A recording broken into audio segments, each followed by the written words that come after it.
Morning everyone, we're in Apple Valley, Ohio. Here we were hired to come in and install the HVAC system.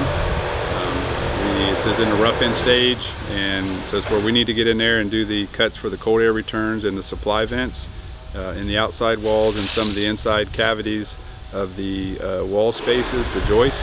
We've got a guy upstairs now doing that, cutting some of the first holes and putting in some of the rough-in framing prior to insulation, prior to drywall. So thought maybe you guys would like to take a peek and join us, see what we do.